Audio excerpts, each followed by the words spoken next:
Hey everyone, it's your favorite real estate agent from Las Vegas, Robert Steim, Keller Williams Realty, Steim Realty Network. Hey, we've got this week's information for May 3rd, Las Vegas market update.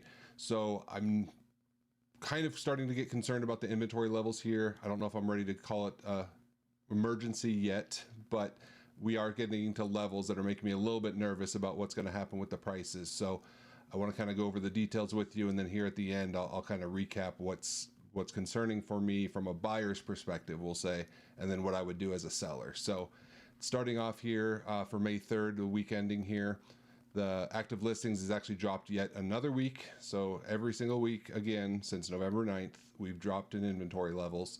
So this past week, we're down to 3,663. That's down another 3.8%. So we just keep on dropping.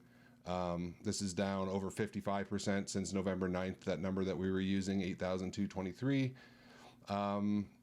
So we did see the prices decrease. So the average sales price decreased from 564 to 532. So that's down over 5.5%. But if you saw my video last week, we had an unusually high number of high dollar homes that sold $5 and $4 million homes, several of them. So that brought the average price up. So 532 still pretty healthy, and it's still, on the higher side. And then the median sales price decreased a little bit, so 440 to 434, down 1.3%. So that's the one that takes all the houses into consideration and just picks the one in the middle. So that one's holding a little bit more steady, which is normal. And then the average days on the market. So this one decreased pretty dramatically. We went from 56 days on the market on average to 42 days. So we saw a spike in activity and the speed of which homes that are hitting the market and then going under contract is all happening a little bit faster. 42 days isn't bad. I mean, you're not having to make a decision in all cases the day one or two of seeing a place, but there is a little bit more urgency, and people are starting to feel that with the inventory shrinking and the homes not sitting on the market as long. We are seeing buyers starting to pick up their activity a little bit. So if we look at the total inventory of the 3,663 divided by the number of sales, which was 574 last week, I'll get back to that, but that's higher than it's been. And now we are at 6.4 weeks of inventory. That's down from 9.1. So we went from a little over 2 months to about a month and a half of inventory. And that's where things start to get a little bit tricky for me, as far as if you're a buyer and you're trying to find homes out there, you just don't have as many options as you might want. And sellers are starting to see, hey, I don't have much competition. I can start asking for a little bit more. I could be a little bit more picky about the offers I'm going to look at. And typically what that does is drives the prices up. So if there's less supply and the demand is starting to rise, then that's where we start to see the prices rise. So even with these higher interest rates, we might be seeing some prices, we'll watch this. This is just 1 week, so I don't want to panic and freak anybody out yet. But the reason I do this weekly is so that we can get a idea of any trends and try to identify them a little bit sooner than most people would. So let's move on to the next slide here. So the notice of defaults. So we had the biggest week last week of notice defaults, and this is now the second biggest week of 70 that was added to the filings. So we're at 840 total filings over the past 18 weeks. The economy and inflation and all that stuff's just making it tougher for people to pay their bills. And what they're doing is some people are falling behind on their mortgages, getting notice of defaults that could lead to foreclosures. So we're just keeping an eye on that. Properties under contract this week. So we had a pretty big jump. We went from 630 that went under contract last week to 707 this week. So that's up over 12%. So that just shows the activity really picked up this past week. And then properties officially sold.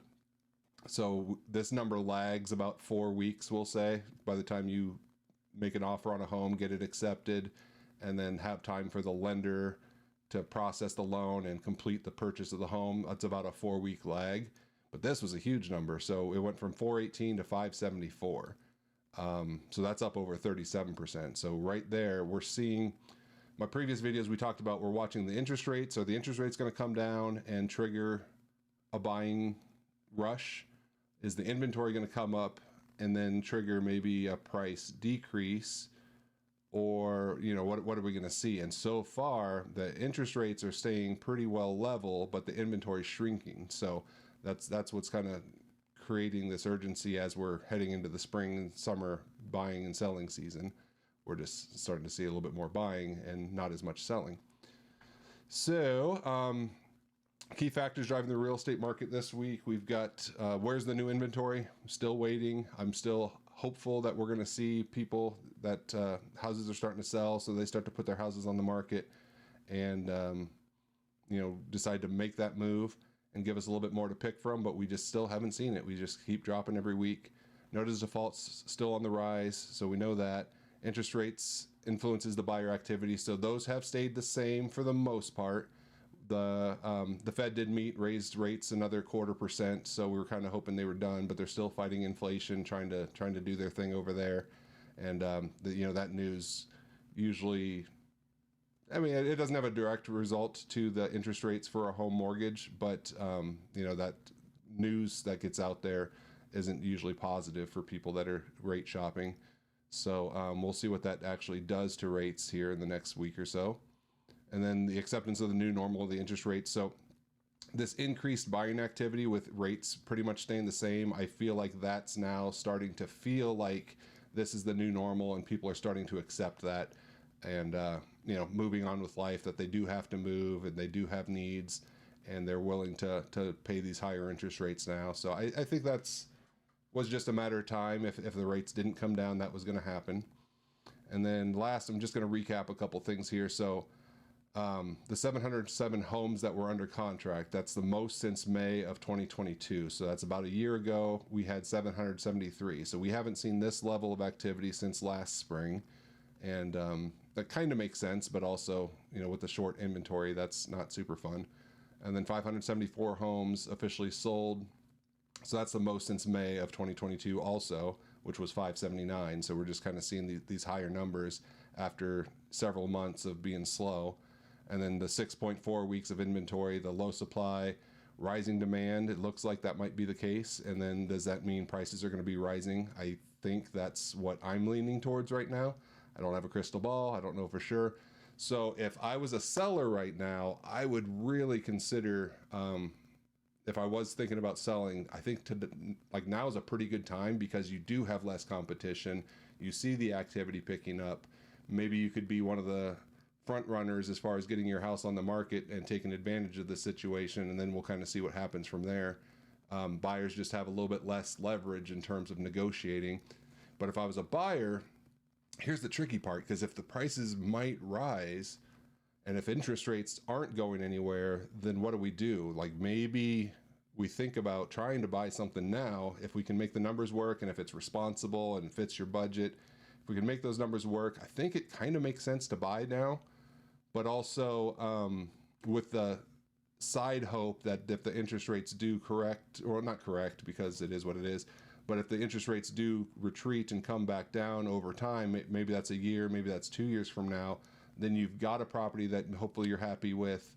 You're on the path of home ownership, you're building equity, hopefully you're paying down your debts, and then you can potentially refinance your home in the future. So I don't want to use that as a crutch and an excuse to buy something that's above your means right now. The key to a home ownership and being responsible is that you afford the payment that you're given right now.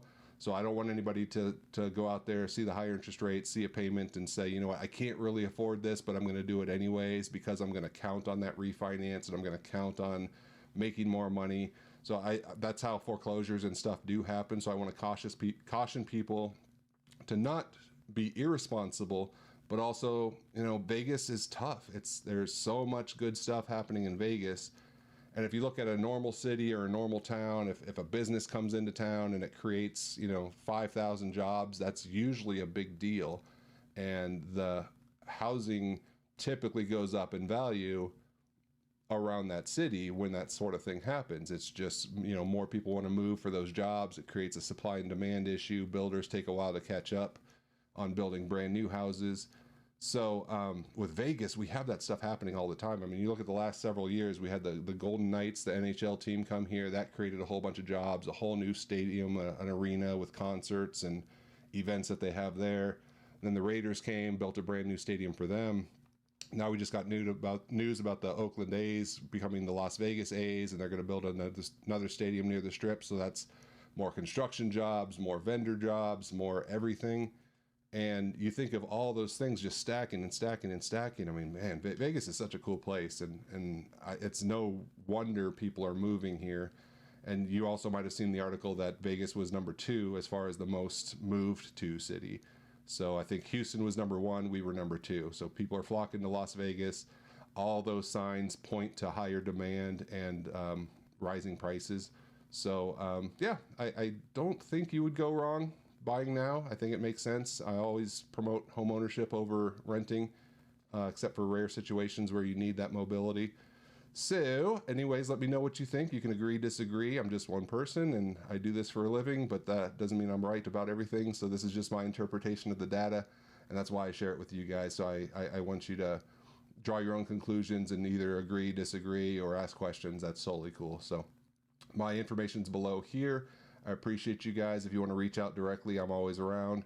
And I appreciate your support of the channel. Feel free to like, subscribe, share with your friends, whatever you can do to help support us, and we'll keep things going. Thanks so much.